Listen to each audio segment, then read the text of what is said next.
So, as you can see, we wanted to take a more light-hearted and humorous approach to showing the fetishes, because they're often depicted in very dark, in a very dark way. So, through the slideshow pictures, they are chronological from our first issue to our current third issue, and Erin talks a bit more. Come vedete, fondamentalmente il nostro approccio in questo video è di tipo umoristico ai vari feticismi, che di solito sono invece dipinti in maniera estremamente oscura, e ci interessava quindi ribaltare questo approccio. So, as I mentioned earlier, we're a publication which looks at sexuality and sexual subcultures from a sociological point of view. And our publication bridges formats of multiple publications. We play with the formats of an academic journal presenting cerebral content in an accessible way, but we also bridge the gap between an art publication with focus on high art and imagery, and also a sex magazine to keep it erotic and dirty and fun. Pubblichiamo, come dicevo, sulla sessualità e sulle diverse sottoculture, cercando di mettere insieme diversi formati di pubblicazione, quindi passiamo dal formato della rivista accademica e lo mettiamo insieme al formato della pubblicazione d'arte, come anche alla pubblicazione erotica. Cerchiamo di fare da ponte tra questi diversi formati all'interno della nostra rivista. We invite members from many different communities. As I also said earlier, we have content for queer people and trans people and straight people and people from all over the world and different nationalities and religions and ethnicities. And we like to invite those people to write about their own experiences, and we usually pair them with an artist that is also from a similar life experience. And we do this not only because we think it's more interesting and also important to make platforms for people who are often underrepresented, but it also allows us to avoid being exploitative or creating sensationalized journalism or fetishizing fetishes, so to speak. Invitiamo di solito membri, come dicevo prima, delle diverse comunità, la comunità queer, la comunità trans, la comunità etero, che vengono da diverse parti del mondo, diverse nazionalità, di diverso background religioso e culturale, e di solito li accoppiamo, li mettiamo insieme a un artista che per esperienze di vita ci sembra possa essere accoppiata a questa persona. Non lo facciamo semplicemente per rendere la cosa più interessante o semplicemente per dare voce a persone che normalmente non hanno spazio, ma anche perché pensiamo che da questo rapporto le storie escano diversamente. And as we have or represent diverse communities, we also have a diverse approach to the work that we present. So we present photography and painting and fine art and installation shots. Also, we present creative writing and essays and articles that all kind of express sexuality in different ways. We have the publication, but outside the publication, we also like to play with different mediums. So we have our Instagram account, which acts as its own thing. We have a SoundCloud account, which also acts as its own thing. We have done events like olfactive screenings, where we explore smells and sounds and how that relates to sexuality, and parties where we invite people to come as they are and dress as they please. And even though they all act independently, they're all united by our mission of celebrating sexuality and being inclusive. And our crowds and our readership is very diverse, which we're very happy with. non soltanto incontriamo diverse comunità, ma usiamo anche diversi medium, quindi usiamo la fotografia, le installazioni, ci occupiamo di pittura, di saggi, di articoli, di scrittura creativa e lo facciamo anche su diverse piattaforme, come per esempio su Instagram, ma esploriamo anche per esempio gli altri sensi, quindi l'odore e il tatto, sempre con il tema della sessualità. E ci occupiamo anche di organizzare appunto feste, perché crediamo che anche il momento dell'incontro tra corpi sia molto importante, con questo approccio alla sessualità come qualcosa di inclusivo e di positivo. So we'll leave you off with one of our videos that we just recently produced. It hasn't been released yet and will be released in the next couple weeks, but it's currently being premiered at the Taipei Contemporary Art Center in Taiwan. It's called La Puta Arab, and it is directed by Berlin-based director Drew Lind, and based on one of our essays in issue 2, a personal essay by Ashkan Sepaband. It's about the fetishization of Middle Eastern men in France particularly, and in gay porn on sites such as Sitebur and Eric Videos. And his essay kind of explores how Middle Eastern men are represented in porn as rugged, hairy, aggressive men, and how that relates to larger issues such as the war on terror and kind of a reaction to the ever-growing metrosexual, effeminate European male. And it's a beautiful essay, and we're very happy to have been able to publish it. And I produced this video, and Drew, Ashkan, and I had conversations about how to represent these bodies without fetishizing them, just as the essay explores. So as you can see, the video is quite abstracted and you never see a full body, and it's more about these overarching issues. Ora vi volevo far vedere un video di recente produzione che ho prodotto io, non è ancora stato pubblicato, ma è andato al Taipei Art Center di Taiwan e parte da un saggio di Ashkan su come vengono diciamo utilizzati i corpi degli uomini mediorientali gay nel porno. Spesso vengono rappresentati in maniera molto aggressiva, con una corporeità molto pelosa, e noi crediamo anche che questo sia in qualche modo legato a quello che sta succedendo a livello politico, questa idea del terrorismo mediorientale, e ci interessava, visto proprio la bellezza dell'esplorazione che c'è in questo saggio di Ashkan su la rappresentazione nel porno di questi corpi. Anche nel video ci interessava mostrare questi corpi senza feticizzarli, se si può dire, e quindi in maniera non feticista. Quindi raramente vedrete tutto il corpo nel suo intero, è più un lavoro invece su dettagli, sulle parti.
I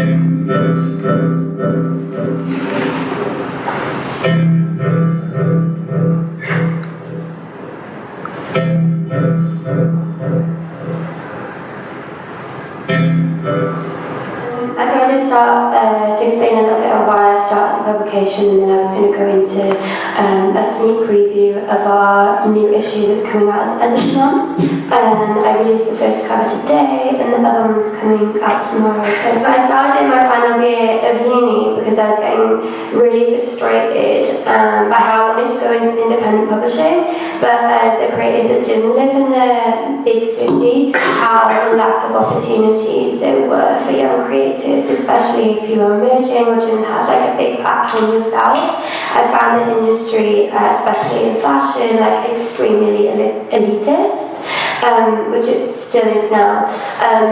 So that's kind of like the frustration of where it came from. It started originally just in print, and I was really lucky actually because my university funded the first 2 publications, and then I just kind of just let the money flow along with the funding to keep it in print. It then got to the point where I got offered a job in London, and I worked at ID magazine for a little bit. I was the social editor for Global there, and I could not for the life of me be able to afford to keep the magazine in print and live in London. It was just like impossible. So I decided to take a step back from print and then go into digital, hoping I could finance myself and stabilize myself a bit better that way, and then revisit and go back into print, which is like I'm really happy that it's taken a year and a half, but today was the first time I could be like, I'm back in print, everyone. So I'm really excited about that, and to show you a little bit more about the issue.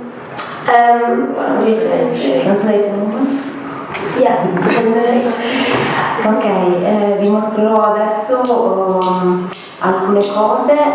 Una delle copertine che vedete è uscita oggi, l'altra uscirà domani. Ho cominciato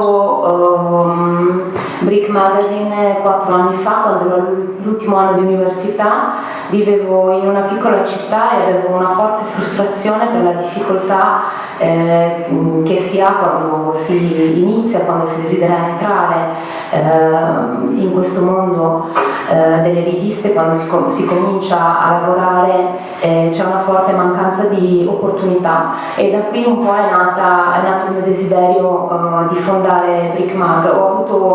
E mi sono accorta di questo soprattutto per quello che riguarda il mondo della moda, che è estremamente elitista, lo era e lo è tuttora. E ho avuto la fortuna che l'università ha finanziato i primi 2 numeri di Brick Mag, e quindi questo mi ha permesso di stampare senza grossi problemi iniziali, e avendo avuto questi primi 2 numeri finanziati, dopo il flusso delle vendite mi ha permesso di coprire le spese successive. In realtà ho fatto un po' di avanti e indietro tra magazine online e la stampa. Adesso sono ritornata alla stampa e sono molto felice di essere di nuovo con una pubblicazione cartacea. Thank you. So as I kind of touched on this a little bit earlier when I introduced myself, the majority of my work focuses on giving a voice to marginalised communities or those that don't already have a platform, to say things that maybe they've experienced and share it with my audience in hope that they can teach and educate other people. So the majority of the content is either focused on social political issues, education, and identity, and also I guess gender politics that comes in that. In terms of my contributors, I tried to make a publication that was not elitist whatsoever. So my audience actually can write, and I can teach them on how to write an article and learn how they can express their ideas and put it down on paper. So it was as well as publishing the content, I try and teach and educate people on how to write. A lot of the people who write for the publication have never written before. So I try my best to kind of give as many opportunities to people as I possibly can. Like, for instance, the covers that we've just shot for the new issue was the first 2 covers that I ever had with talent.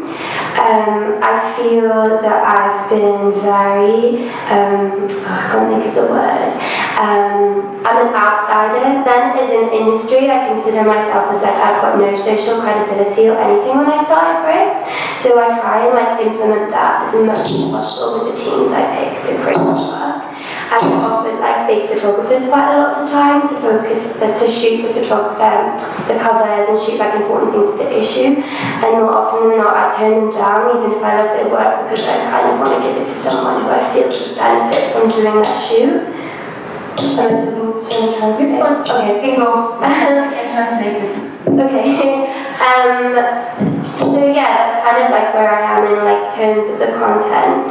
At the beginning of the year, I also launched a section of the website called Bricks Voices, which is where anyone from any background, no writing skills, nothing, can write a personal essay about some of their experiences, which has become like the most popular part of the website as well, which is another cool thing. I'm going to go into talking about the new issues if you want to. Il mio lavoro è di dare spazio il più possibile alle comunità marginalizzate che non hanno voce, che non hanno piattaforme o spazi dove potersi esprimere. I contenuti sono di tipo sociopolitico, educativo, di identità e di politica in generale, e questa rivista vuole essere completamente non elitista, anche proprio perché per me è chiaro la difficoltà di entrare e di poter pubblicare, quindi anche a livello di contributi il pubblico può scrivere e può partecipare, anche coloro che non hanno mai scritto prima. Cerco di supportarli a livello tecnico per la scrittura, e quindi molto spesso chi scrive, chi contribuisce alla rivista sta scrivendo, pubblicando per la prima volta, e anche questo lo faccio anche nel lavoro con le copertine, quindi anche negli shooting fotografici, cercando di dare spazio, di dare delle opportunità a persone che altrimenti non avrebbero nessuno spazio, nessuna opportunità di esprimersi. E adesso sulla parte web della rivista abbiamo direttamente aperto uno spazio dove chiunque può scrivere della propria esperienza personale, senza dare importanza a qual è il suo background, quali sono le sue capacità tecniche, e questo per me è molto importante, proprio perché il cuore di questo lavoro è quello di dare voce e dare spazio. Thanks. Okay, so I just wanted to share a few images from the new publication, which comes out at the end of the month. The concept of the issue was the future issue. I had a really crappy year myself, and because I haven't done print in a while, before I decided to do this issue, I made a massive list of all the people and the movements and things that actually make me feel better, and tried to compile as much as I possibly could in that issue, so I no longer felt like crap about the future, if that makes sense. I just wanted it to be like, I don't want to look back at 2018 and go, oh, that was a really horrible year. I want to go, oh yeah, it was bad. I turned something negative into something really positive, and now I'll think of this instead. So that was kind of the concept of the issue, so it was selfish on my part. With the publication and also online, we work very differently to how like more fashion or like art publications work.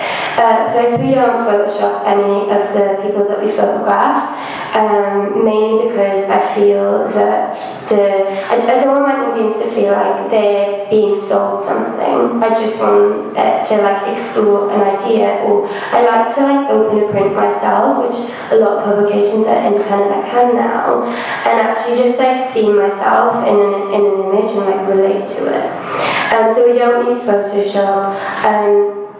I don't use modelling agencies because I find them very problematic on how they tell the people who are on their agency what they should look like and whether they should lose weight and this, that and the other, so I try and stay away from that as much as I possibly can. The majority of the people in the print are street cast by myself, or the photographers who make the content for the publication, or the majority of the time is just people I see kicking off about something that they think is a social injustice on Instagram or on Facebook, and I'm like, hi, can I photograph you? And you talk about that, and then we put it in the print. So the beginning of the print, the first quarter, is photographs of people from like all different backgrounds, identifying all different ways from everywhere imaginable around the globe, and we've just shot portraits of them. A lot of them were never photographed before, and then they shared their hopes and dreams to the future with me, which was kind of like a nicer way, I think, of kind of running the publication. I'll go back to that later. So this is the first cover. Sorry. Dunque vi mostro un po' di immagini, questa è del numero che uscirà a fine mese, è un po' che ci sto lavorando e il concept di questo numero parte dal fatto che in generale in questo periodo sento che il futuro è molto terribile, ho delle sensazioni molto negative sul futuro e quindi con questo numero vorrei potermi ricordare del 2018 come di un anno non così brutto, e quindi l'idea è proprio quella di tirare fuori invece delle sorte di speranze per il futuro e trasformare qualcosa che in questo momento percepisco come negativo in qualcosa che invece può essere positivo. Di solito quando fotografiamo non usiamo mai Photoshop nella post-produzione, cerchiamo di non alterare le immagini perché mi interessa che la persona che è fotografata possa relazionarsi con l'immagine e non sentirsi come se si fosse venduta, se avesse venduto qualcosa. Da questo punto di vista non amo neanche usare agenzie di modelle perché non condivido minimamente né la loro politica né le loro scelte a livello estetico e sui canoni che le persone che sono nell'agenzia dovrebbero avere. Di solito le persone che fotografo sono persone a cui io o le fotografe e i fotografi hanno fatto personalmente un casting e vengono scelte da incontri che possono essere su Facebook, possono essere incontri dal vivo. Sono tutte persone di background molto differenti e che si identificano in maniera diversa tra loro. Thank you.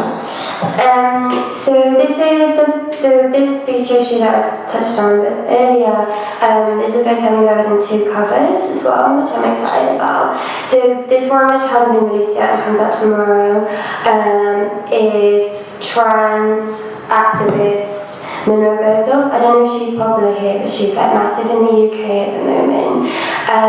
So she's a pansexual trans woman of colour, and I just think there's not enough representation of the trans community in the media whatsoever, so it was like really important to me to have someone on the cover that kind of represented that community. So I was really excited to have her. She was actually, this cover was the one that I said earlier that I was meant to get like a really big photographer for me, but shoots for Vogue and shoots for like Tatler, and I got it and I considered it for a while, and then I was like, well, it's not very me to like pick someone who's already like that established to like shoot my cover. So I scrapped the idea last minute and decided to get like an unknown photographer who I just thought was cool, and asked her if she wanted to do it. Her name's Jamila Al-Faki. She's actually one of the photo editors at Elm, but doesn't shoot a lot because she works so much. And she's a woman of colour as well, which I thought was like super important. I feel that now that we're getting into where social politics and people are talking about these issues a lot more, I feel like that's great, but you need to practice what you preach, and you need to put those people behind the camera and make that content as well, and not just put them on the cover. So I tried really hard on this shoot to get as many people who were in the queer community themselves or were women of colour who could like shoot this editorial. I thought that was really important. So I turned it down, and it was her first ever cover that she'd ever did, so I'm really excited to release that first. So that was good. The next one was I flew to New York to meet. We translate. Quello che vedevate prima era da un numero precedente, sulla copertina c'è questa attivista trans nera, pansessuale, questa donna che in Gran Bretagna è abbastanza conosciuta, non so se sia conosciuta qua. Diciamo che mi interessava molto portare la tematica trans e all'inizio mi ero rivolta a una fotografa molto famosa e poi invece ho deciso di dare la possibilità di fare queste foto a Jamila, questa fotografa che conosco bene, che è anche lei nera ed è parte della comunità, e mi interessava in qualche modo, cioè per me ogni volta che esco con una copertina su una tematica è importante che comunque al di là della copertina ci sia il contenuto di questa tematica nella rivista, quindi non è solo una questione di mettere qualcosa in copertina, per cui ho cercato di coinvolgere un pochino anche tutta la comunità intorno nel contenuto della rivista e non solo lei che è in copertina.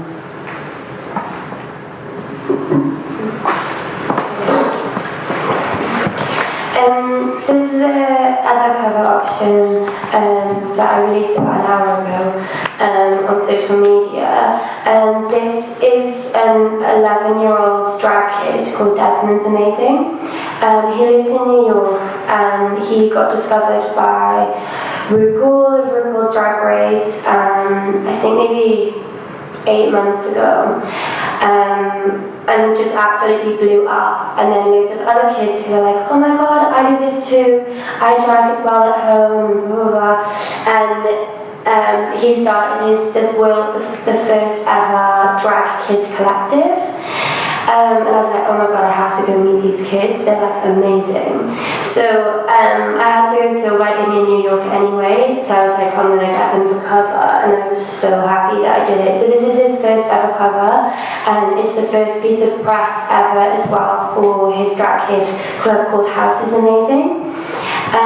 All of the kids, the youngest is the girl of colour at the bottom who's 8 years old, and she came from Boston with her one parent who's non-binary, and they also drag, and brought Cotton Candy, she is her drag's name, I don't actually know her real name, to come down and to come on the shoot for the day, and she was 8 and she was amazing. And then Desmond is 11, who's the one on this cover here. Then Catastrophe is the one with the purple hair, I think she's 12. And then Erin, who's trans and also drags, who dressed in like the Marilyn Manson inspired makeup and did the makeup themselves. And then Queen D's at the back, who's a 14-year-old, at the back who's the oldest in the group.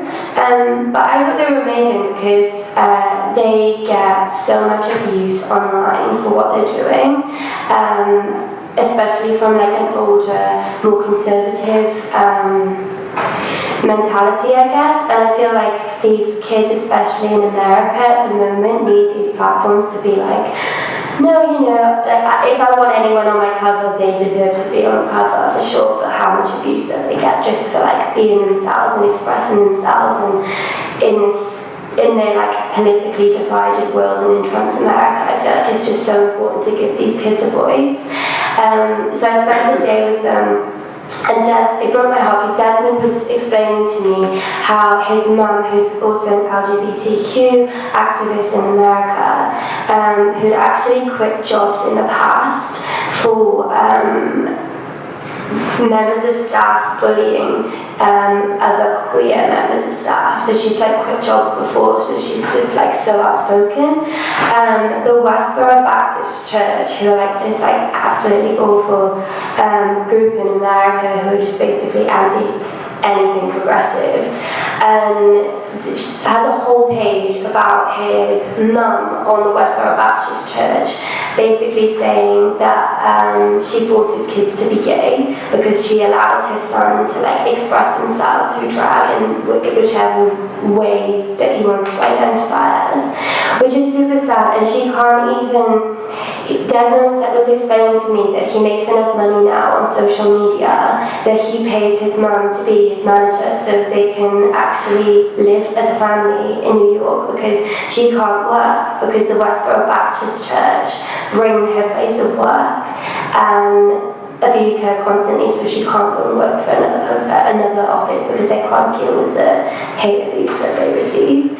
So I feel like things like this is like they just need to be discussed, because my generation, I guess in the millennial generation, we're really progressive, but these kids like blow my mind, like 11 years old, and they're like doing this stuff. It's like amazing.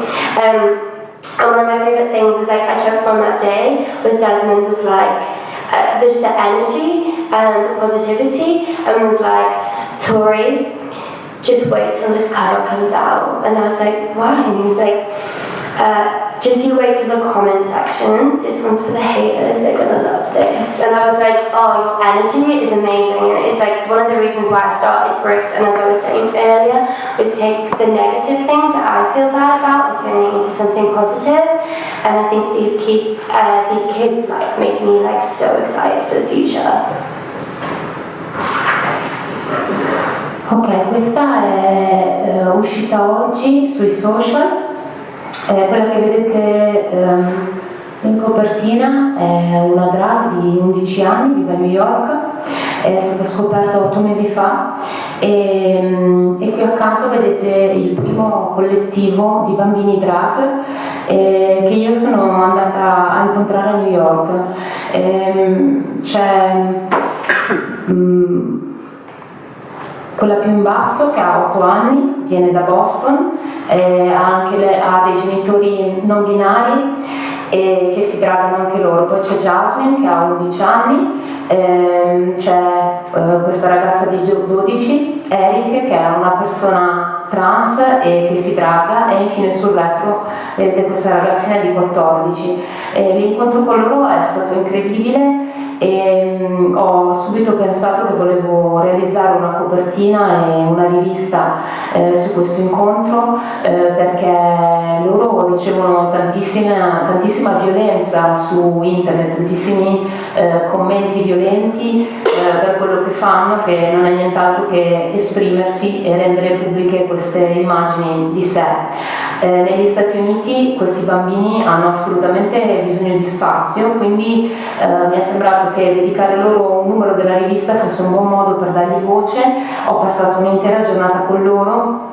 La madre di Jasmine in particolare è un'attivista della comunità LGBT che ha subito attacchi molto forti da parte di una chiesa molto conservatrice che c'è negli Stati Uniti, proprio per il suo essere un'attivista LGBT, e ha perso quindi molti lavori. C'è addirittura una pagina contro di lei dove viene detto che lei costringe i bambini a diventare gay, mentre invece sta semplicemente lasciando che sua figlia possa esprimersi liberamente. E quindi per questa donna in questo momento è estremamente difficile trovare lavoro e avere una qualsiasi forma di sostentamento per la famiglia.